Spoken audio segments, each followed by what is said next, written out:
Okay. Are you ready to dive into a world of just incredible detail, gothic horror, and what might be the most ridiculously high-stakes quest we've covered? I am absolutely prepared. Today, we're definitely strapping on our biggest vampire hunting boots for a deep dive into Warhammer Quest Cursed City. Yes, this is a big one from Games Workshop. A gothic horror dungeon crawler, set in that sprawling, doomed Age of Sigmar universe.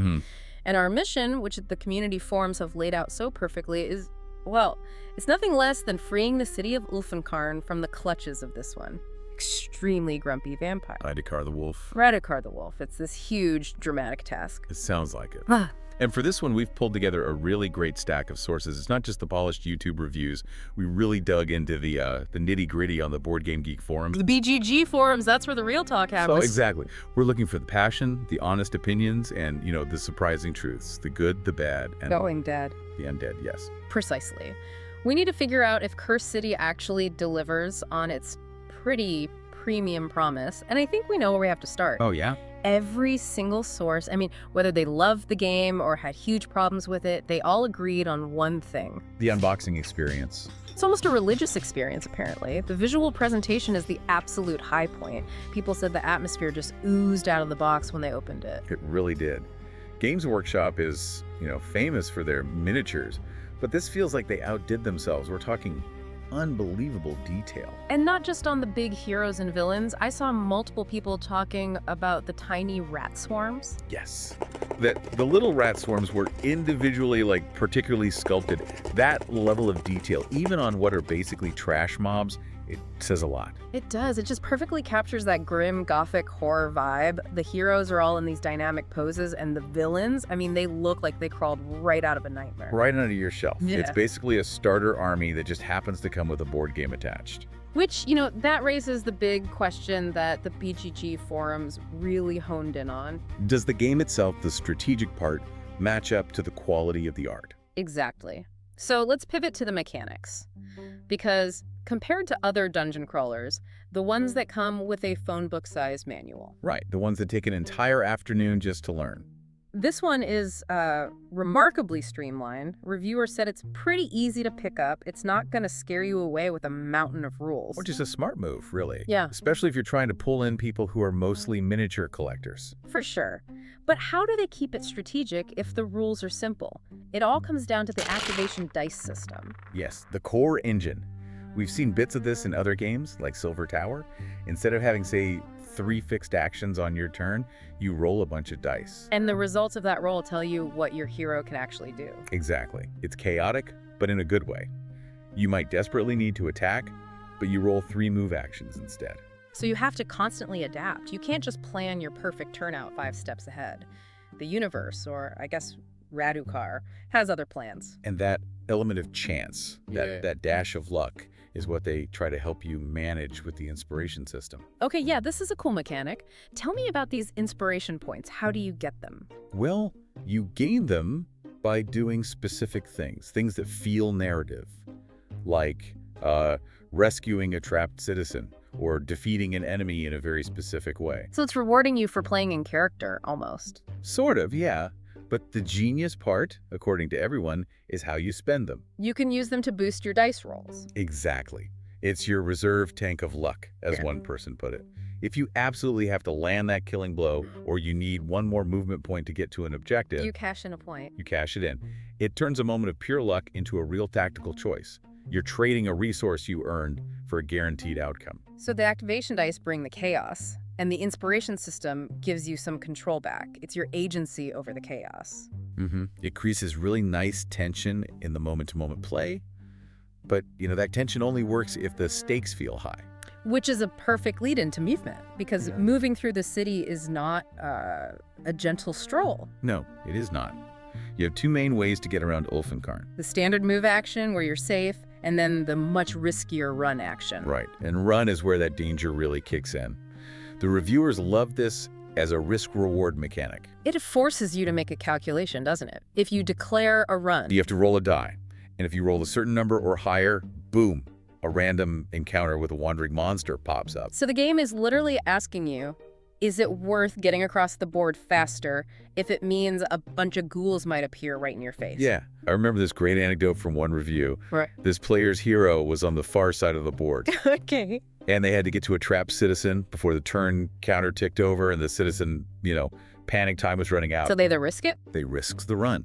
It triggered a really tough encounter, some nasty ghouls. Right. But because they'd saved an inspiration point, they could use it, fight their way through, and just barely save the citizen. See, that's the game at its best. High stakes, tough choices, using your resources to just snatch a victory. It is, but, and this is a big but, we have to talk about the elephant in the crypt. Ah. The main piece of feedback from experienced players, the veteran Warhammer Quest fans, is that the base game is a bit too easy. A bit too easy, yeah. This is the core problem for Cursed City, isn't it? You have these incredible visuals, these smart, streamlined mechanics, but the challenge just isn't always there. It feels less like edge-of-your-seat tension and more like A leisurely walk in a really fancy graveyard. That's the one. So what is it that makes the enemies so underwhelming? It really boils down to tactical homogeneity. The sources just kept saying that most enemies are only designed for close combat. They just run at you and swing. So you just end up chasing them back and forth across the board, trading hits. It's just a damage race? Pretty much. And this leads to what the community so brilliantly called the no archer problem. The no archer problem, I love it. Almost no enemies, except for one boss, have any kind of ranged attack or special ability that forces you to change your tactic. Which is a huge deal. I mean, if everything is just running straight at you. You just form a defensive line and focus fire on whatever's closest. You don't have to worry about a wizard on the other side of the room zapping you or an archer pinning you down. It completely flattens the tactical experience. You have this board, this grid that should be all about strategic positioning, but it just becomes a static brawl. One person said that's like they build this incredible stage, but all the actors only know one move. Rush forward and swing. Rush forward and swing. And that lack of enemy variety, it really undercuts those great mechanics we were just talking about. Yeah, if your dice give you a perfect chance for a cool maneuver, but the enemy is just a brainless zombie walking towards you, the choice doesn't really matter that much. Right. And this mechanical weakness flows directly into what people call the narrative disconnect. The campaign itself sounds amazing on paper. You're trying to dismantle Radukar the Wolf's whole power structure. And what you do matters. If you fail missions, the city's fear level rises, which makes future missions harder. The stakes are meant to be incredibly high. They're these deliverance missions where you have to rescue citizens while managing that fear level so they don't panic. It sounds so intense. It does. It sounds desperate, but if the missions themselves are a cakewalk, if your heroes are just steamrolling everything, then that whole sense of desperation just vanishes. It completely evaporates. Yeah. The reviewers had some great analogies for this. One said it's like a horror movie where the monster is supposed to be terrifying, but the hero is so overpowered that the monster just ends up looking more goofy than scary.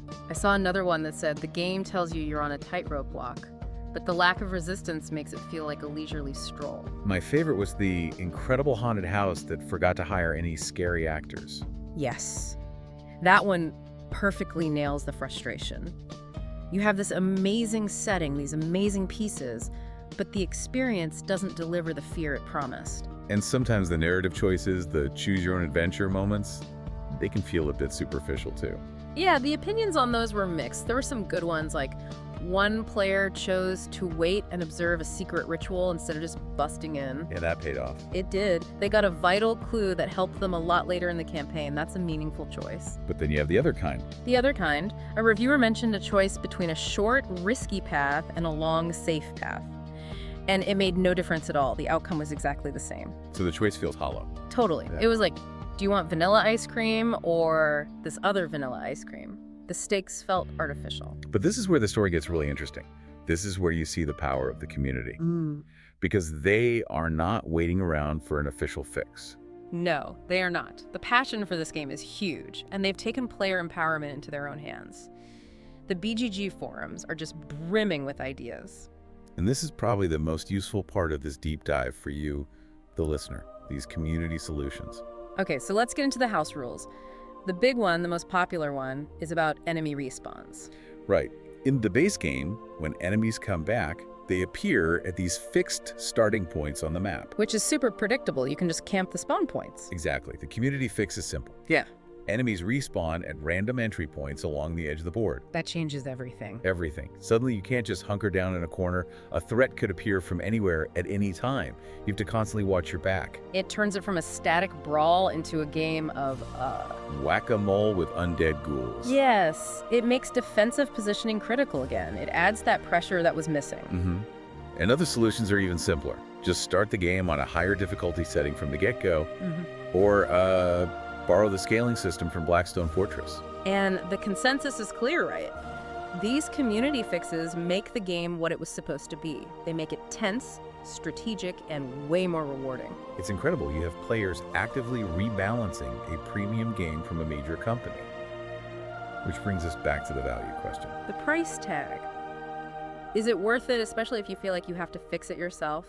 The opinions were pretty nuanced. I mean, if you're a collector, if you're in it for the miniatures, then yeah, the sheer quantity and quality probably justifies most of the cost right there. You're getting a gorgeous set of models. But the caveat is a big one. If you're buying this purely as a deep strategic board game experience, there might be other options out there that give you more bang for your buck right out of the box. For sure. But the hope, the anticipation for future expansions is massive. Everyone is hoping Games Workshop is listening. They're hoping for new enemies with new abilities. Give us the archers, give us necromancers that mess with the board. If an expansion comes out that introduces just a few of those tactical curveballs, it could truly elevate the whole experience to the same level as those stunning miniatures. So for you listening, if you're drawn in by the miniatures, by the whole Gothic horror vibe, don't let the criticism of the base game discourage you entirely. No, because tabletop games are, they're living ecosystems. The critique of Cursed City isn't a final verdict. It's really just a foundation for evolution. And there's this passionate, creative community already out there, shaping the experience, adding in the tension that was missing. So our final thought is really a call to action. Dive into those BGG forums. Explore the house rules. The fun of a game like this is often in that discussion and modification. It's a reminder that we, as players, are actively shaping the games we love. The real adventure might just be finding that perfect rule set that makes the game click for you. Until then, keep those dice rolling. And definitely stay clear of those random entry points.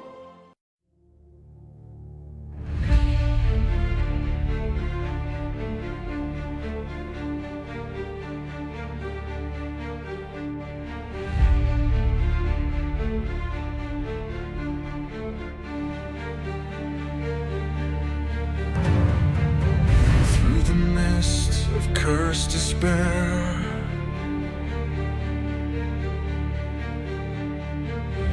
echoes of the dead fill the air. Shadows stalk with silent tread,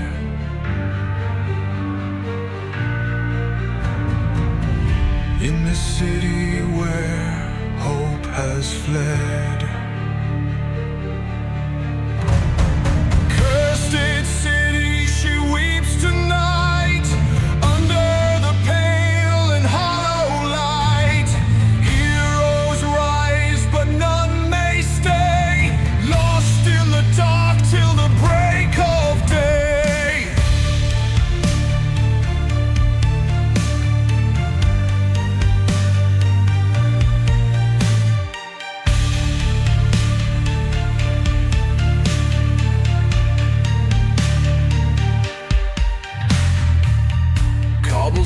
Soaked in ancient pain,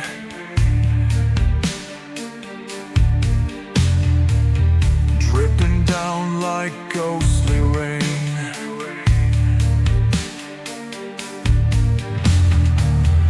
Fangs and claws in every door,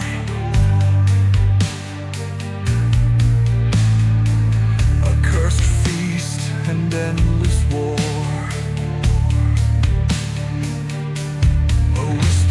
Calls from shadows deep,